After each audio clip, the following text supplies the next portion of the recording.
Assalamualaikum warahmatullahi wabarakatuh. Minggu ini kita sudah masuk ke pertemuan ketiga.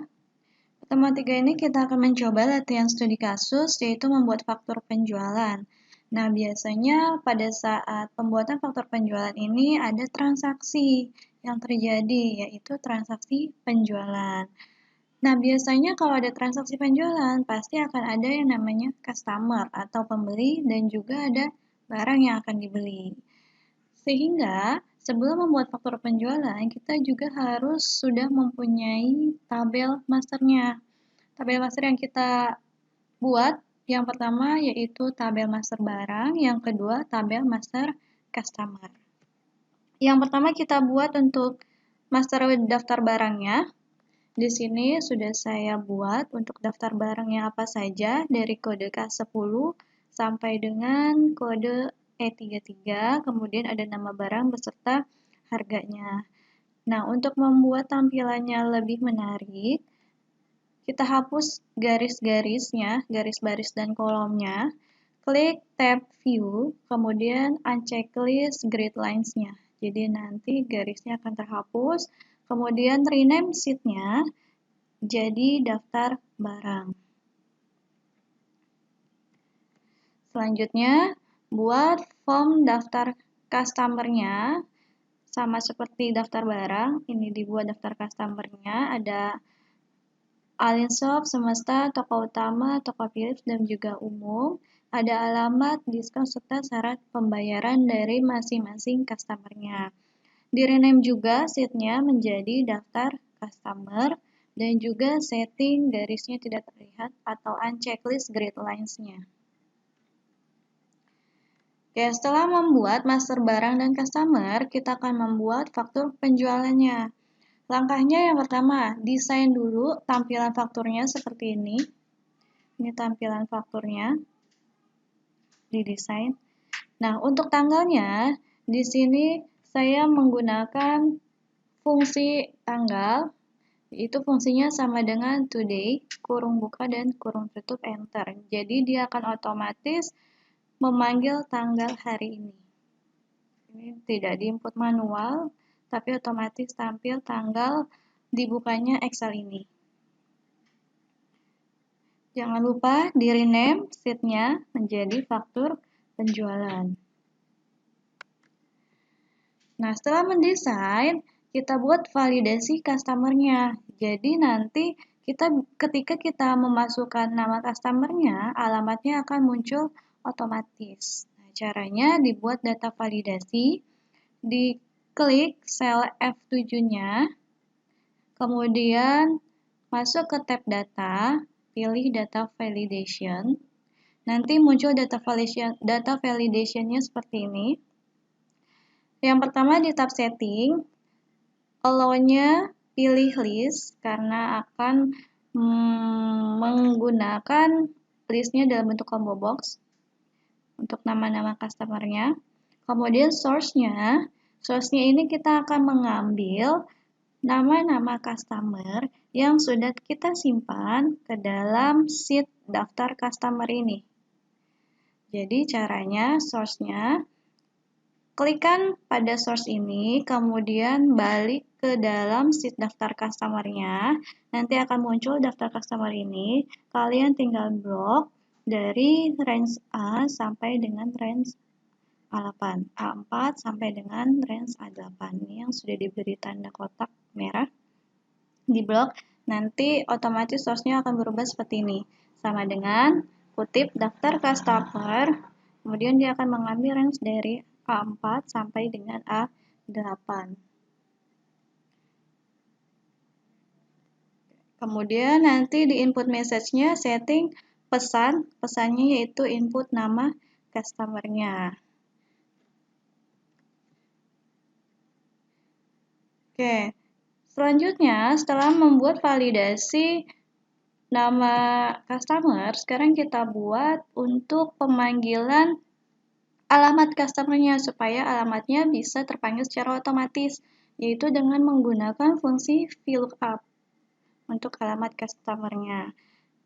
Klik di sel E8 ini, Kemudian masukkan fungsinya. If error, kita menggunakan fungsi if error dan juga VLOOKUP. VLOOKUP ini berarti mengambil data secara vertikal, di mana datanya itu adalah F7. Nih, kodenya adalah yang di F7. Kemudian ke daftar customer, yaitu yang ada di daftar customer ini di blok dari A4 sampai dengan B8. Kemudian yang diambil adalah kolom kedua. Kemudian enter.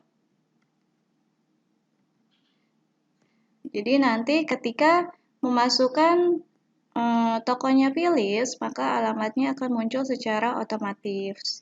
Atau kalau tokonya adalah umum, maka alamatnya tidak ada. Selanjutnya, untuk membuat validasi data barang. Ini sama seperti customer. Diklik sel A11-nya, kemudian pilih tab data, lalu data validation, nanti muncul data validation-nya ini. Lalu di setting, source-nya masuk ke daftar barang.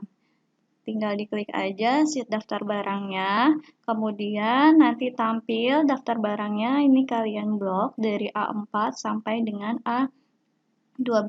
Nih, ada gambar garis putus-putusnya. Kemudian ditekan enter. Kita akan memasukkan kode barang yang ada di sheet daftar barangnya secara combo box, ditampilkan dengan combo box atau dengan listnya. Selanjutnya, kita buat agar nama barang muncul otomatis ketika kode barang dimasukkan atau kode barang diinputkan dengan menggunakan fungsi VLOOKUP juga.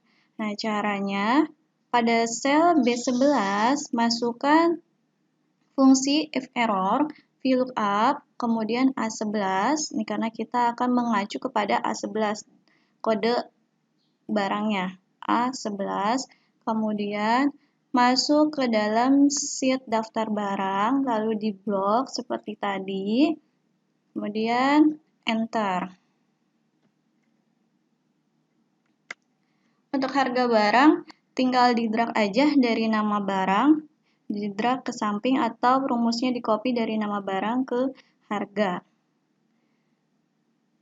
Oke, setelah itu kode, nama, dan harga di copy, di drag sampai di sel A14. Jadi nanti keempat baris ini sudah ada rumusnya otomatis.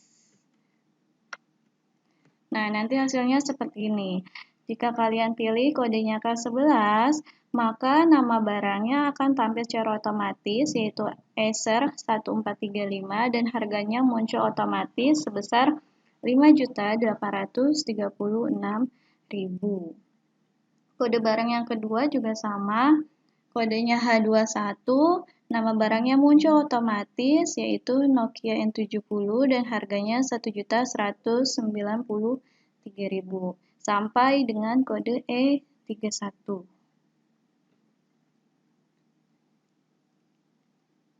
Nah, untuk yang customer-nya, ketika dipilih Alin Shop, maka alamatnya akan muncul otomatis, yaitu di Bandung. Jadi tidak input manual lagi. Nah, untuk yang kode K11, di sini kan dipilihnya secara combo box. Nah, ada listnya, di drag ke bawah. Itu bisa dipilih, bisa juga kalian ketikkan kodenya, misalnya K11 atau K12, tapi dengan syarat huruf besar kecilnya harus sama persis. Kalau K-nya besar, berarti kalian inputkan atau ketikkan K-nya besar. Kalau K-nya kecil, berarti yang kalian inputkan K-nya huruf kecil.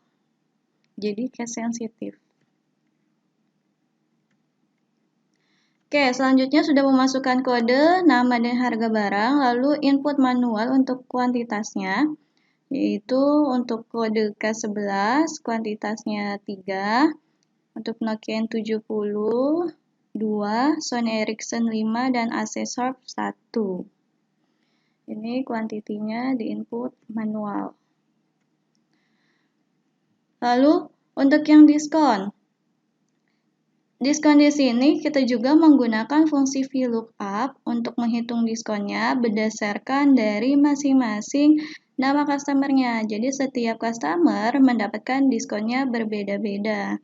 Nah, caranya klik sel E11, kemudian masukkan fungsi ini. If F7. F7 ini yang mana? Yaitu yang F7. Nama customer-nya sama dengan kutip-kutip, titik koma, kutip-kutip. Nah, di sini maksudnya jika nama customer-nya kosong, maka diskonnya juga tidak ada. Kemudian VLOOKUP mengambil data secara vertikal dalam kurung F7, nama customer-nya, diambil datanya dari sheet daftar customer. Nah, daftar customer yang mana? Yang tadi ada di sheet setelah data barang. Daftar customer, kemudian 3, yaitu kolom yang ketiga. Lalu di enter. Nah, ini hasilnya. Jadi, karena pilihnya Alinsoft, maka diskonnya 15%. Ini yang tadi, yang masuk ke dalam daftar customer, ini kalian blok dari Alinsoft sampai umum. Nah, yang diambil adalah yang ketiga, berarti kolom ketiga, yaitu diskon 15%. Karena tokonya Alinsoft, maka diskonnya adalah 15%.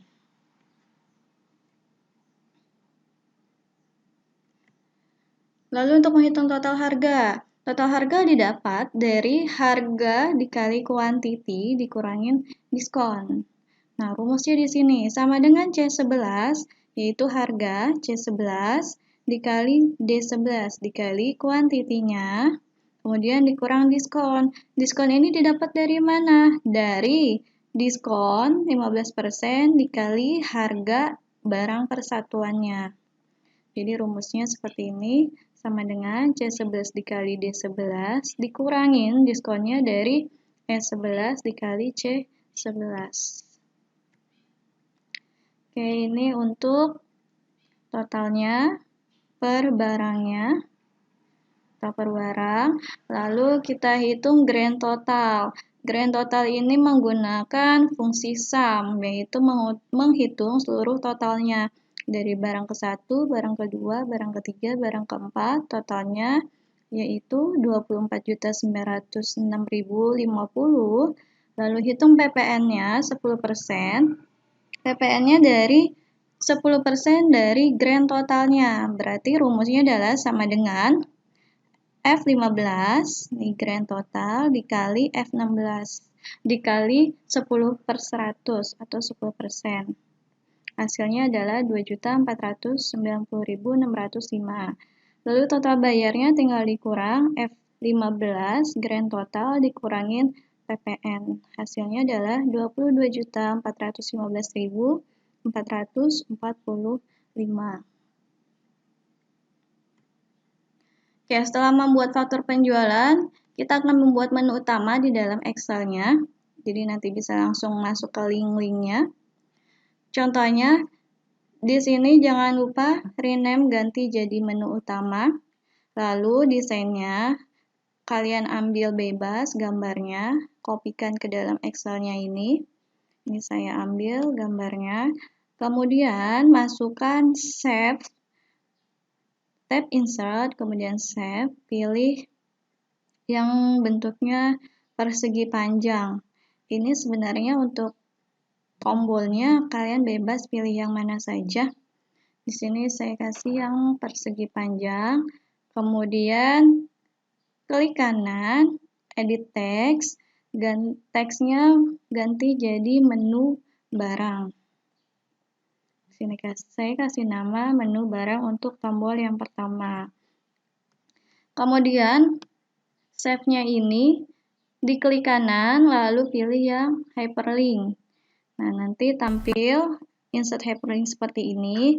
Pilih place in this document.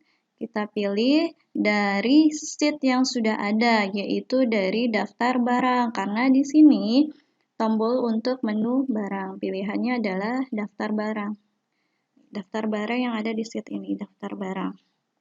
Kemudian oke.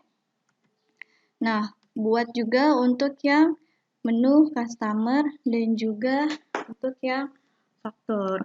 Menu customer berarti hyperlink ke dalam sheet daftar customer. Untuk yang faktur berarti hyperlink untuk faktur penjualan, sheet faktur penjualan. Oke, ini untuk tampilan dalam Microsoft Excel-nya. Untuk menu utama, di sini kita coba untuk tombol menu barangnya. Ketika diklik tombol menu barang, maka akan otomatis tampil ke dalam sheet daftar barangnya. Ini daftar barang. Lalu kembali ke menu utama, kita coba untuk yang menu customer. Tampil ke dalam sheet daftar customer, lalu kembali ke menu utama, terakhir pilih button faktur, ini masuk ke dalam faktur penjualannya. Oke, ini untuk pembuatan faktur penjualan sampai dengan menu utama.